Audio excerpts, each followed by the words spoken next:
Chris Gavreau talked about why the left needs to take uncompromising mass action. The war in Afghanistan is already the longest war in U.S. history. As Michael reported, pain and suffering in Iraq just goes on and on. Equally morally repugnant is the vicious propaganda campaign and illegal blockade against Iran. As well, the U.S. flaunts all world opinion and continues to support the brutal Israeli regime. Its apartheid walls, its dark prisons, criminal blockades, and its nuclear arsenal bristling with weapons aimed at all the other nations of the Middle East and South Asia. From Korea to Costa Rica, the U.S. military machine is in deadly motion. In truth, when we think about strategy, there's only one force on earth that can put this monster back in its cage. That is the force we saw in motion in 2006 when millions of immigrant workers took to the streets. That's the force we sensed when the Oakland longshoremen let that Israeli ship sit idly in the port. That force is the political mobilization of working people in their millions abroad and here at home. Now, we can't do that today, but everything we do today has to be designed to lead us to that place. We can each continue our dearest projects, but we must bring it all together in a common action whose size and diversity will make the anti-war movement visible to those who increasingly need to find it. Some of you might be asking, does it really make sense to talk about mass actions?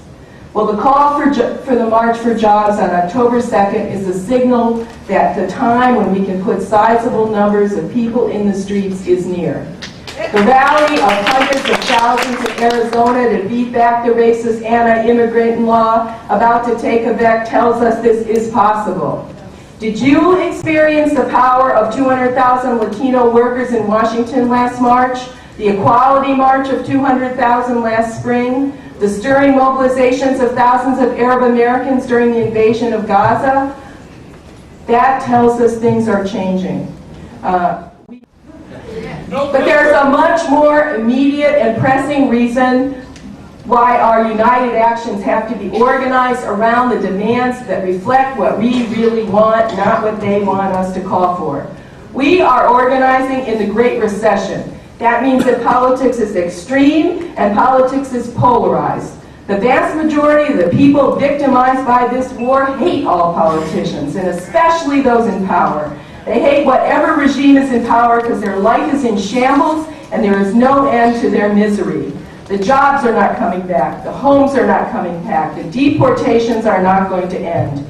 If we tie our demonstrations to the defense of the indefensible things being done in this Congress, we risk losing the people we need to the other political force that is willing to stand up and just say no to politics as usual.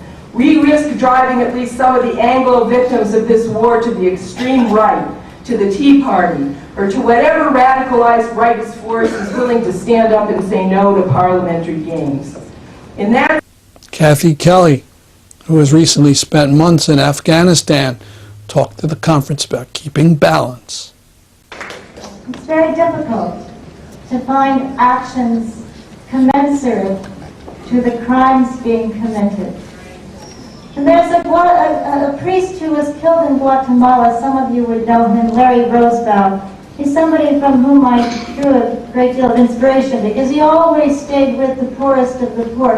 And when you kind of try to mine through Larry's writings, what he said was that the best way to find equilibrium is to keep one foot firmly planted amongst those who bear the brunt of the suffering, the physical and the psychological suffering caused by our wars, and keep the other foot firmly planted in non-violent resistance to these wars, and thereby find our equilibrium.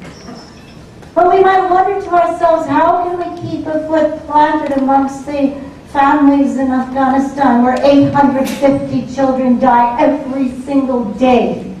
Every day, 850 children die.